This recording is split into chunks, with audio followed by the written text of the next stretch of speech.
প্রচন্ড গরমে নাজেহাল রাজ্যবাসী। রবিবার রাজ্যে সর্বোচ্চ তাপমাত্রা ৩৯°C পরিলক্ষিত। প্রচন্ড গরমের কারণে রাজ্যের স্কুলগুলিতে আরো ৩ দিন ছুটি বৃদ্ধি।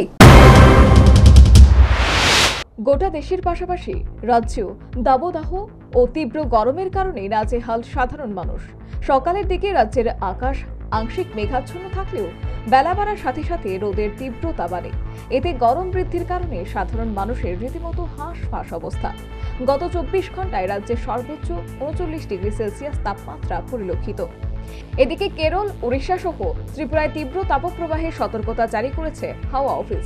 এছাড়া বাংলা এবং উড়িষ্যায় তাপপ্রবাহ সংক্রান্ত লাল সতর্কতা জারি করা হয়েছে। তবে ত্রিপুরায় আগামী ১ মে পর্যন্ত বৃষ্টির হলুদ সতর্কবার্তা জারি করেছে আবহাওয়া দপ্তর। উত্তর অসমে ঘূর্ণাবর্তের কারণে এই বৃষ্টির হলুদ সতর্কতা জারি। এর মধ্যে গত ২৪ ঘন্টায় উত্তর ত্রিপুরা জেলায় ২.৬ মিলিমিটার বৃষ্টিপাত হয়েছে বলে আবহাওয়া দপ্তর সূত্রে খবর। এদিকে তীব্র গরমের কারণে বিদ্যালয়ের শিক্ষা দপ্তর রাজ্যের সমস্ত সরকারি বেসরকারি বিদ্যালয়ে আরও ৩ দিন ছুটি বাড়ালো। ২৯ এপ্রিল থেকে ১ মে পর্যন্ত রাজ্যের সমস্ত স্কুল বন্ধ থাকবে বলে বিদ্যালয় শিক্ষা দপ্তর এক বিজ্ঞপ্তিতে জানিয়েছে। এদিকে প্রচন্ড গরমের কারণে রাজ্যে বৈদ্যুতিক পাখা, ফ্রিজ ও এসির বিক্রি বৃদ্ধি। একই সাথে ঠান্ডা পানীয়ের কদর ক্রমবাড়ন্ত।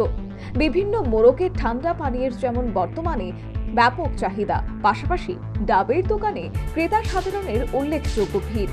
সর্বোপরি রাজ্যে তীব্র গরমে নাজেহাল সাধারণ মানুষ বৃষ্টির আশায় বর্তমানে রীতিমতো চাতকের ভূমিকায় অবতীর্ণ। Bureau report, news vanguard.